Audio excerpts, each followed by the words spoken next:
astonishing 141 pets. Yeah, the Cummings family, they've converted their garage and their family room into a ferretorium. Yeah. Now, how on earth did they end up with all of these ferrets? And what does it take to care for them? Meet the ferrets' parents, Denise and Michael Cummings. Welcome. This all started, give them applause, that's good. Several years ago, your son calls, and his neighbors are getting rid of a ferret. Is that how this begins? Tell us the situation. They were out. She was outside in a cage, and it was about 38 degrees, which is really kind of too cold for them. And he called and said they're going to let her go in the woods. Will you come get her? Would the ferret survive in the woods? Wouldn't survive very long. No, she wouldn't have survived just a few days, probably. Oh. So we went and got her and found out that she was deaf. We had a gentleman who was very knowledgeable in ferrets come over and help me work with me. Well, in fact, didn't this ferret bite you? She bit all the way to the bone numerous times. You could hear the bone crunch. What? You heard the bone crunch? Yes, you could hear it. Yeah. Yet you continue to get ferrets. Well, it was fear, total and absolute fear. Mostly when they bite is out of fear. So you're working at a pet store and people just start bringing you their ferrets? They started bringing in the owner of the pet store these ferrets, and some of them, teenagers, were burning hair off of their tail with lighters. Oh, that's mean. And so I would take them home and nurse them back to health, and she had kids, so babies, young ones. And so most of the time she didn't want to have the older ones, so I took them home. Oh my gosh, and in fact, took care of them. King County Animal Control started bringing you ferrets. There's one named Sheila, right? Tell us about Sheila the ferret. Sheila, they said that she was a little fatty. A fatty ferret. A little fatty ferret. A voluptuous ferret. So I took her and was holding her and feeling her, and she had a tumor about the size, about half of a tennis ball. Whoa, that's big for a ferret's body. That's very big for a ferret's body. And she only lasted 24 hours. Oh. Okay, Michael, describe a day in the life of somebody that owns 141 ferrets. I mean, when do you start this life? When do you get up? She's the one that started this. Yeah, I know, but you're there. but they had to change my mind. Trust me.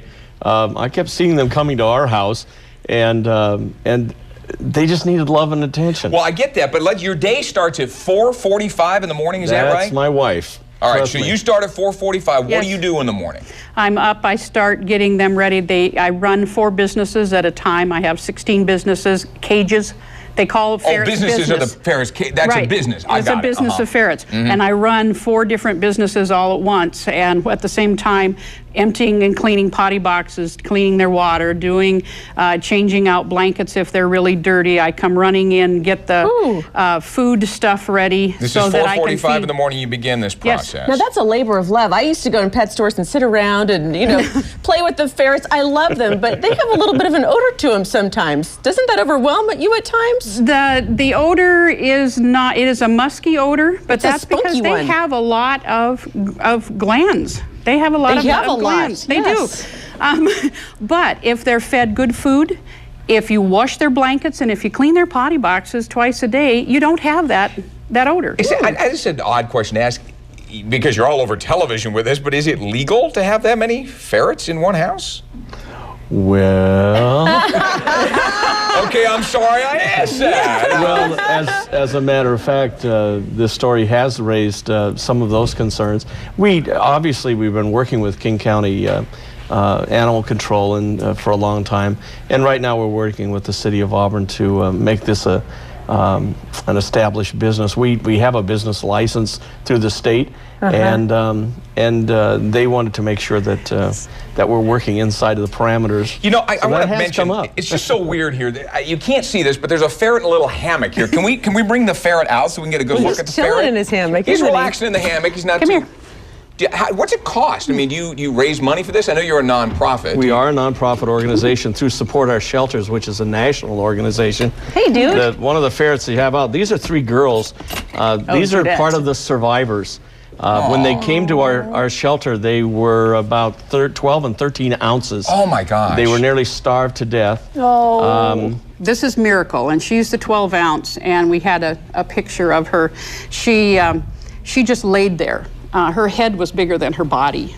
Oh, you're kidding. Yeah, she was so skinny. So once you get them nursed back to health, like these, would you adopt them out to somebody? Yes. So people who want them, you don't want to hoard them all yourself. No. We have about 80 ferrets right now in our shelter that are adoptable and ready to find forever homes.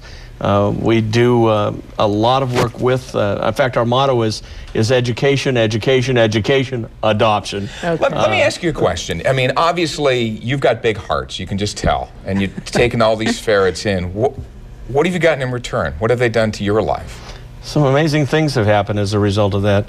I'm a disabled person myself, and when I've seen ferrets that have had injuries or sicknesses, and I've seen other ferrets come around them and how they care for them, lick them, clean them, lay next to them to keep them warm.